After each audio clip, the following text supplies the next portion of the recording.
الكريم أما بعد فأعوذ بالله من الشيطان الرجيم بسم الله الرحمن الرحيم شرع لكم من الدين ما وصى به نوحا والذي أوحينا إليك وما وصينا به إبراهيم وموسى وعيسى أن أقيموا الدين صدق الله العظيم.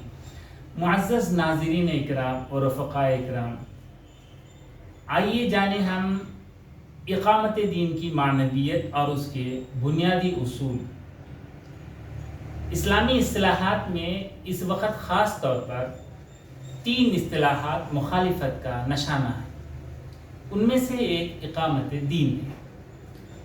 ان اصطلاحات کی معنویت کی نفی کرنے والوں میں دانا دشمن کے ساتھ ساتھ نادان دوست بھی شامل ہے. اقامت دین کی معنویت کو سمجھنے سے پہلے میں آپ کو سمجھانے کی کوشش کروں گا اقامت کی تفہیم، اور اس کے بعد دین کی تفہیم، اور اس کے بعد اقامت دین کی تفہیم.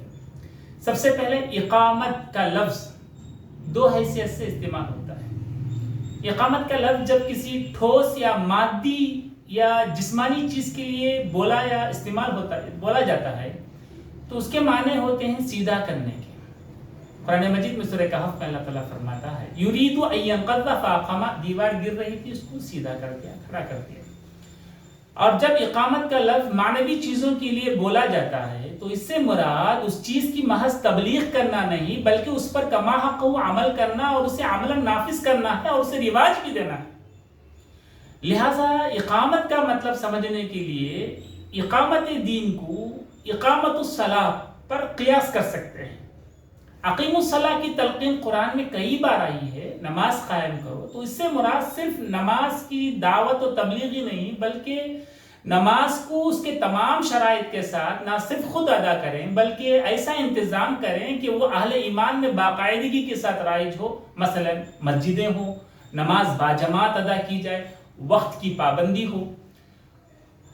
اور لفظ اقامت کو اگر ہم تاریخ اسلام سے پہلے کی تاریخ میں اگر اس لفظ کے استعمال پر اگر ہم دیکھتے ہیں قرآن کی دلائل سے، تو اسلام سے پہلے بنی اسرائیل کو جب قیادت کی ذمہ داری دی گئی تو ان سے بھی یہی کہا گیا کہ وہ تورات کو کما حق سمجھیں اور اس کو قائم کریں اور اس کو نافذ کریں. وہاں بھی اقامت کا لفظ استعمال میں آتا ہے، جیسا کہ سورہ مائدہ آیت نمبر 68 اور سورہ مائدہ آیت نمبر 66 میں آپ دیکھ سکتے ہیں قُلْ يَا أَهْلَ الْكِتَابِ لَسْتُمْ عَلَىٰ شَيْءٍ حَتَّىٰ تُقِيمُوا التَّوْرَاةَ.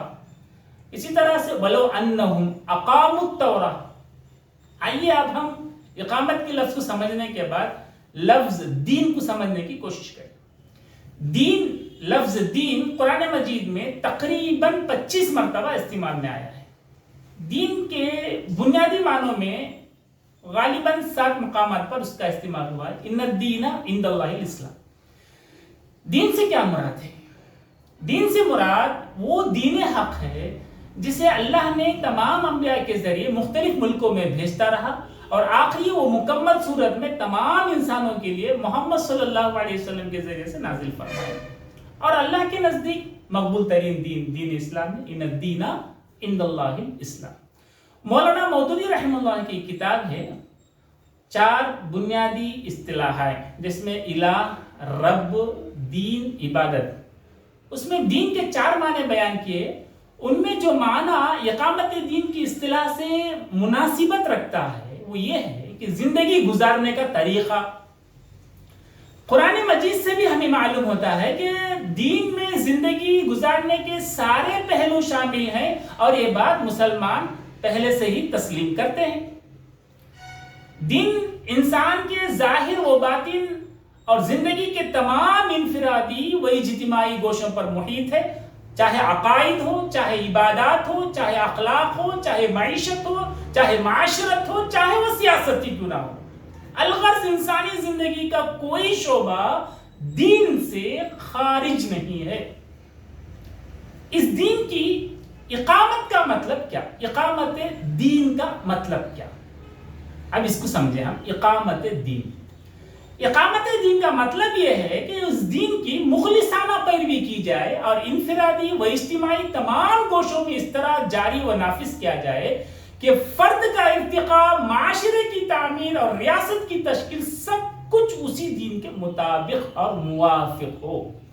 لہذا جماعت اسلامی جماعت کا نصب العین دستور کی دفعہ 4 میں واضح طور پر اس کے آیا ہے کہ اس کا نصب العین اقامت دین ہے، جس کا حقیقی محرک صرف رضائے الہی اور فلاح آخرت۔ اقامت دین کا مثالی نمونہ اولین تحریک اسلامی کی تاریخ بھی یہی بتاتی ہے کہ محمد صلی اللہ علیہ وسلم نے اقامت دین کی جدوجہد کے لیے اپنے اصحاب کو جس طرح تیار کیا، ان سب نے اجتماعی طور پر مدینہ منورہ میں وہ سسٹم قائم کیا، وہ نظام قائم کیا جس نے عدل، توازن، عبودیت اور حاکمیت الہی کی قرآنی تعلیمات و احکام اور قرآنی حدود و تعزیرات کو عملاً قائم کر کے دین کے کامل اور قابل عمل ہونے کو قیامت تک کے آنے والوں کے لیے ایک جیتی جاتی مثال بنا دیا۔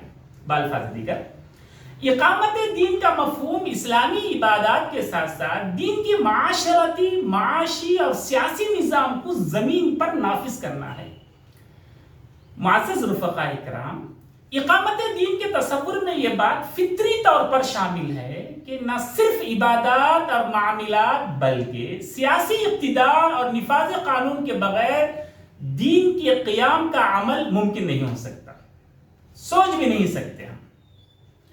قرآن کریم نے حضرت داؤد، حضرت سلیمان اور حضرت یوسف علیہ السلام کے حوالے سے یہ بات واضح کی کہ اقامت دین کے لیے نہ صرف ابلاغ کے ذرائع استعمال کریں بلکہ ریاستی ذرائع کا بھی استعمال دین کا تقاضا ہے اور مطالبہ بھی ہے۔ یا داؤد انا جعلناک خلیفۃ فی الارض، داؤد علیہ السلام کے سلسلے سے، اور سلیمان علیہ السلام نے کہا قال رب اغفر لی وہب لی ملکا لا ينبغی لاحد من بعدی۔ اور قرآن مجید نے اقامت دین کی ذمہ داری کو اس طرح بیان کیا، الذین ان مکناہم فی الارض واقاموا الصلاۃ وآتوا الزکاۃ وامروا بالمعروف ونہوا عن المنکر، یہ وہ لوگ ہیں جنہیں اگر ہم زمین میں اقتدار بخشیں تو نماز قائم کریں گے، زکوٰۃ ادا کریں گے، بھلائی کا حکم دیں گے، برائی سے روکیں گے۔ اقامت دین صرف حکومت کی تشکیل یا تبدیلی کا نام نہیں، یہ افراد اور سماج کی ہماگیر اصلاح کا نام ہے، اس کو سمجھنا ضروری ہے۔